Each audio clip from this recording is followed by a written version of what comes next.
You are listening to Infertility Bites. Infertility bites, but it bites a bit less when you're not alone. I am your host, Casey, and I am joined, as always, by my partner in this journey, my co-captain, my lovely wife, Sarah. Hello. This podcast, we are documenting our struggles with infertility. As people who went through this journey, we feel it's important to share. It's also important, however, to remember that we are not doctors or experts or even specialists or anything. We're just people who went through this and know what it's like. So we're going to leave all the medicine to the doctors, but we're going to help you guys through the journey yourself by talking about our story and some other stuff that is pertinent to people dealing with infertility. Yep, handing out support, too.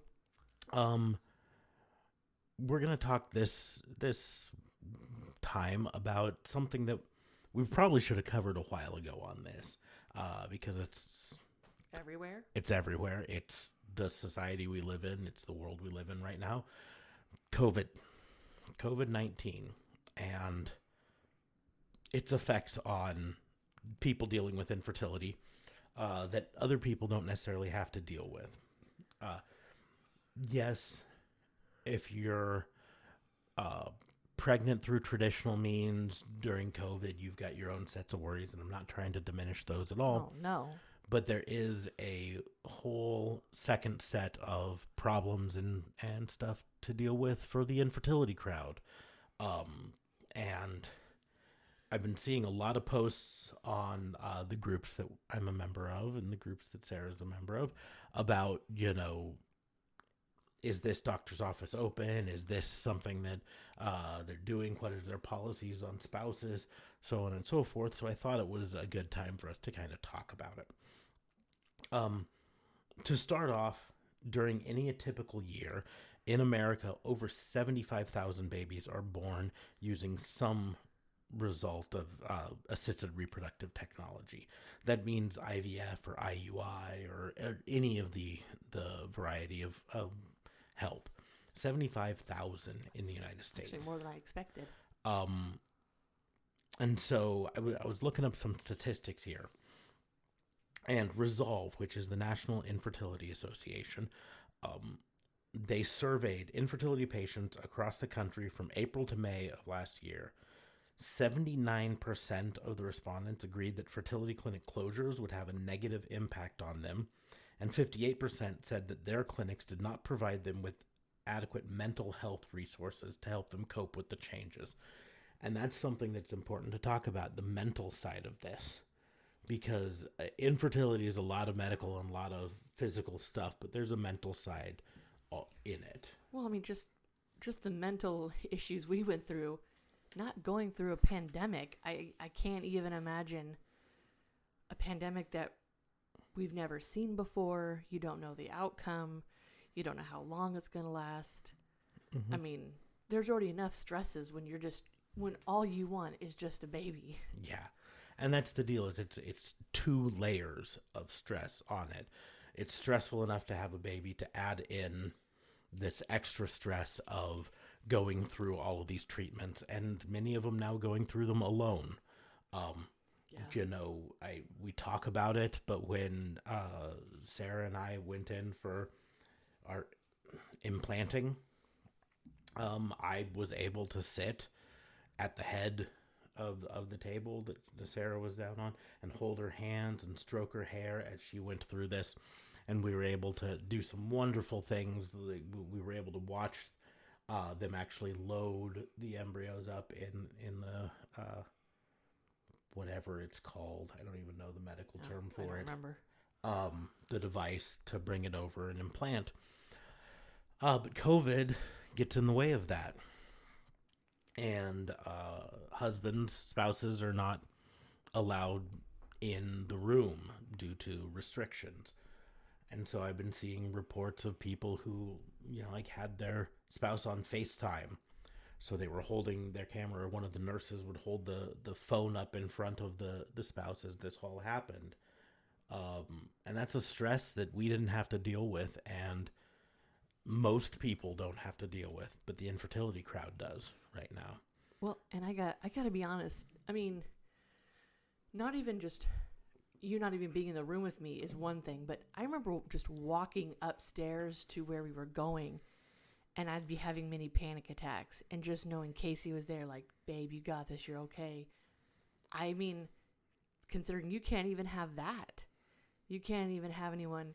I mean, when I had to do the retrieval, I mean, they knocked you out. I mean, and my first time ever doing that, I was so nervous.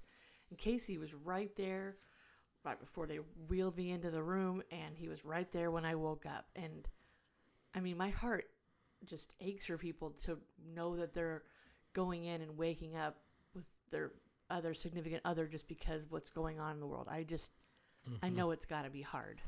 And that's not even talking about the stresses of not knowing whether your clinic is going to be open to do the actual procedures. Yeah. You know, there's this added uncertainty going on right now where people, you know, are like, hey, my hormones are hitting the right level, my ovulation's hitting the right point, so on and so forth.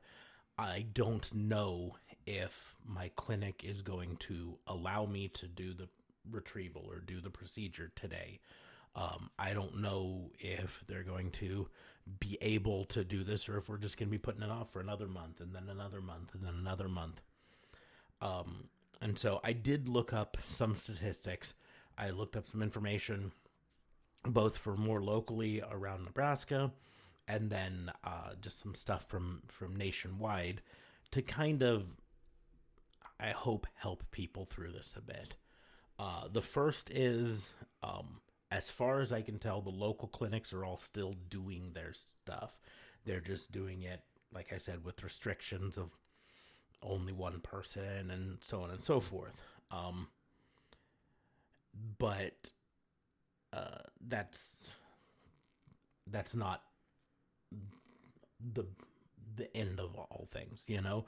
There's still the COVID going on. There's still all of this. Yeah. So we don't know, you know, if a doctor in a clinic comes down with COVID, they might have to shut down the clinic temporarily while all the other people get tested and get checked. So there's still uncertainty with that. I'm going to link to all of the articles that I used when researching this in the doobly-doos for this episode. So if you want to read more about this, you want to dive in a little deeper, that's going to be all in the info. Recently, this article's actually from back in September, but it still is in effect. But study from the American Society of Reproductive Medicine, in conjunction with the Canadian Fertility and Andrology Society, they found they used online social media advertising to recruit women from both Canada and the United States who reported having their fertility treatments suspended, and they invited them to participate in an online survey. Oh. The women, who were aged between 25 and 45, had been trying to conceive between 5 and 180 months. More than half had had an IVF cycle canceled, and approximately 1/3 had been in the middle of IUI when treatments were suspended. Overall, 86% of respondents reported that treatment suspensions had a negative impact on their mental health, and 52% reported significant depression symptoms. They did find that neither age, education, income, or number of children correlated to the effect of treatment suspension on mental health or quality of life. So, I mean, that's a big thing there, that these people who did have to have their treatment suspended found that they were battling some mental health problems because of that. And I don't blame them, because that's... Because you said this was back in September, we were still in the midst of figuring things out. I don't even think there was an antidote yet, and it's like vaccine yet. I mean, and so yeah, we got the vaccine now, but I mean, I wonder if you were like in the middle, like I wonder how payment went. I mean, because to me that would also be another like. That's definitely a stress. That would have been. Ultimately, as far as I can tell, with fertility treatment, if they have to suspend it in the middle. Because like if that would have happened to us, You're just out of that money. I mean, the big expense always is the final procedure, the implantation.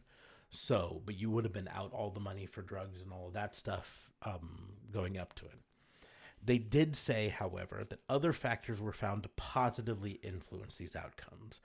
Lowering levels of defensive pessimism, greater infertility acceptance, better social support, and less avoidance of infertility reminders were all associated with less significant decline in mental health.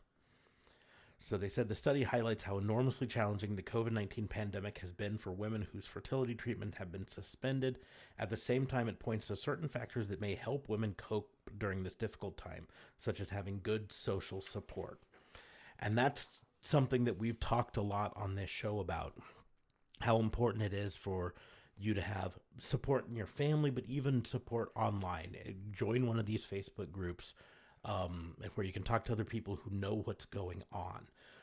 Listen to podcasts and of other people who are dealing with it. That's why we started this one, to help support people there.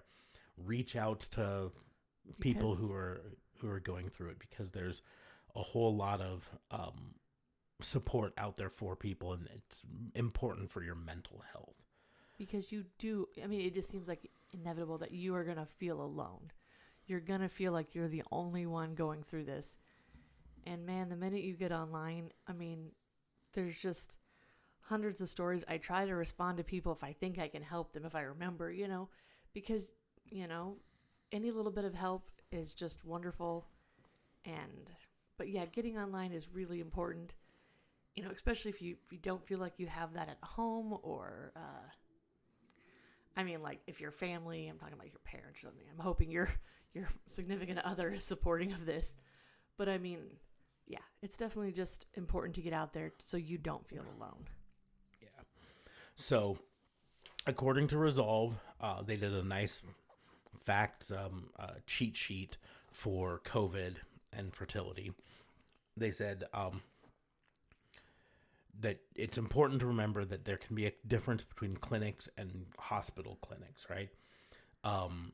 Clinics that are part of the hospital have to adhere to what the hospital is allowing in terms of care. Clinics maybe have been forced to have closed by state or local regulations. Because they're not part of a hospital, it can affect them differently. Each state is different, and that's why I said, fortunately here in Nebraska, as far as I can tell, none of the clinics had to be closed for any extended period of time.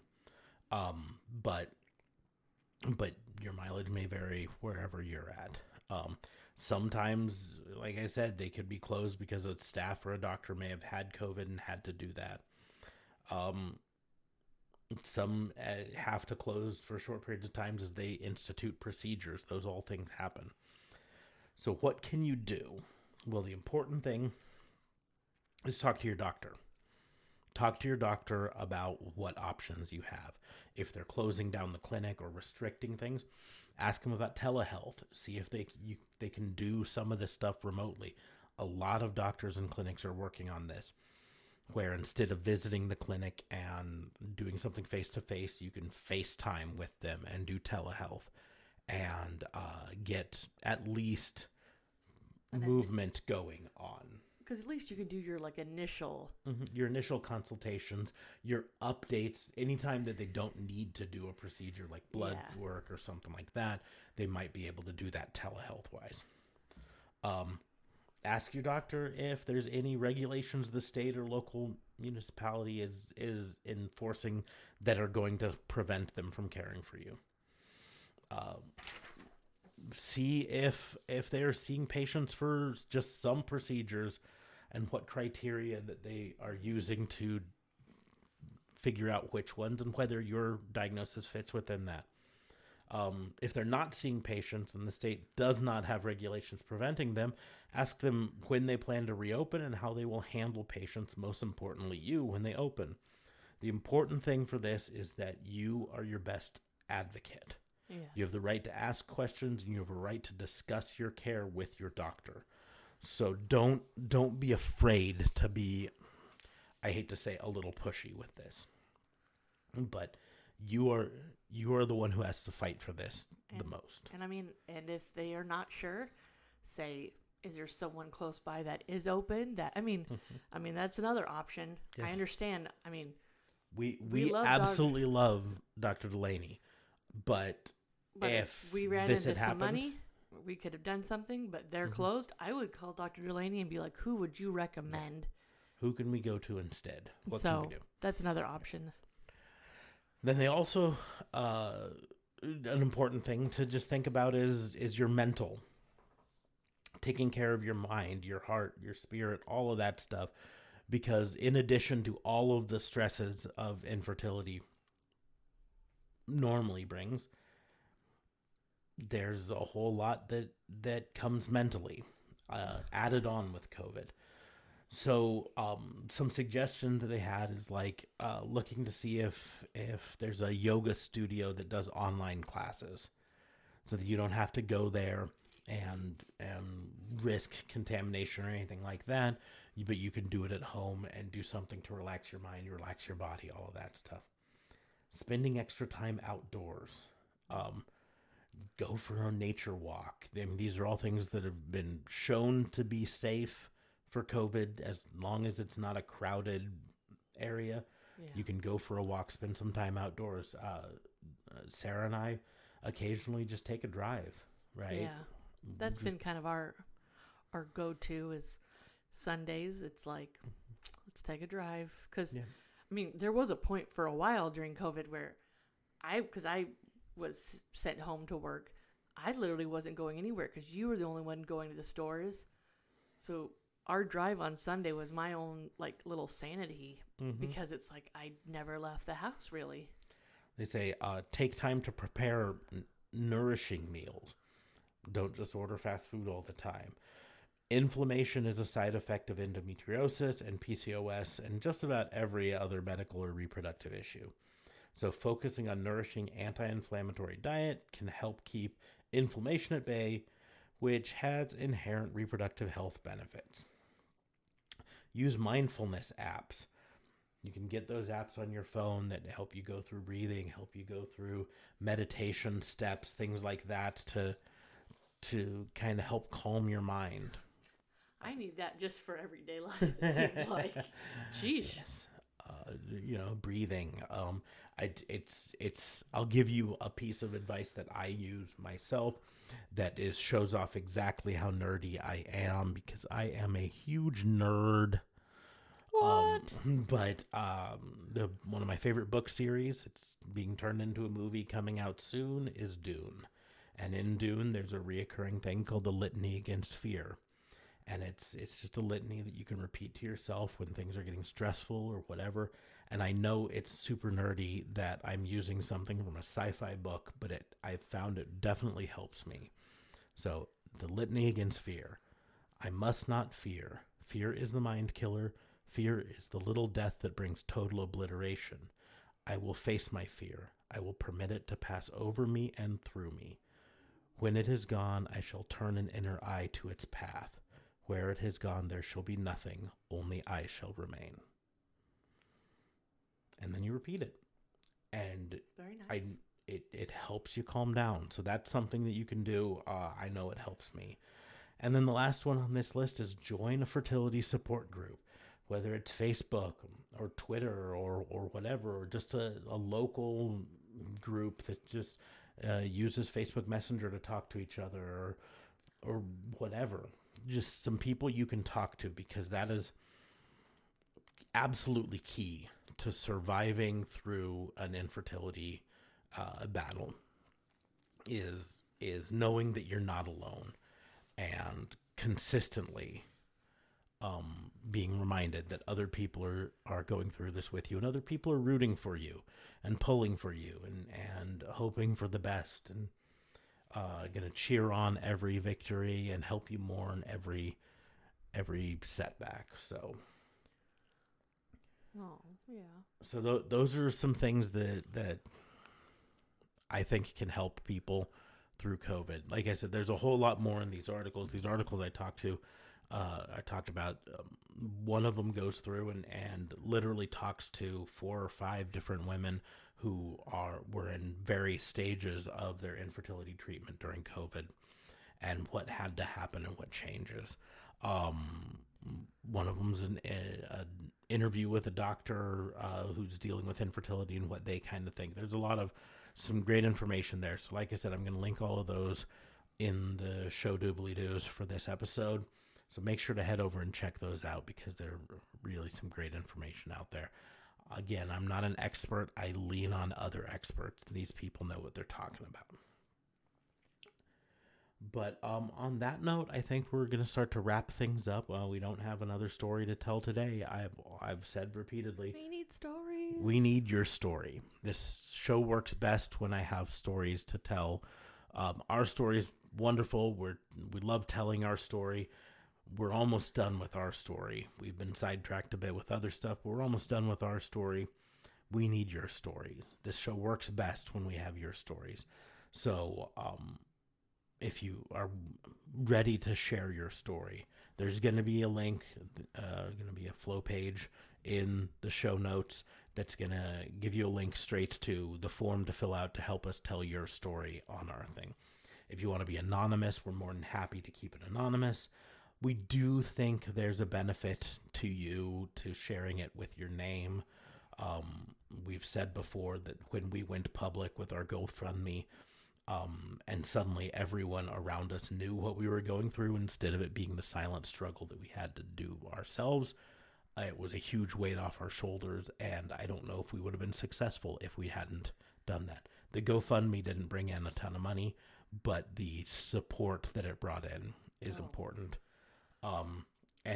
But if you want to be anonymous, we're more than happy to do that way. And it also just alleviates so much stress. You just kind of feel like all this weight's lifted off you once everyone knows. If you're one of the people who have already told your story, but you've got an update, let us know. We'd love to share any updates, sad updates. We'll share them so other people can help you mourn through that too.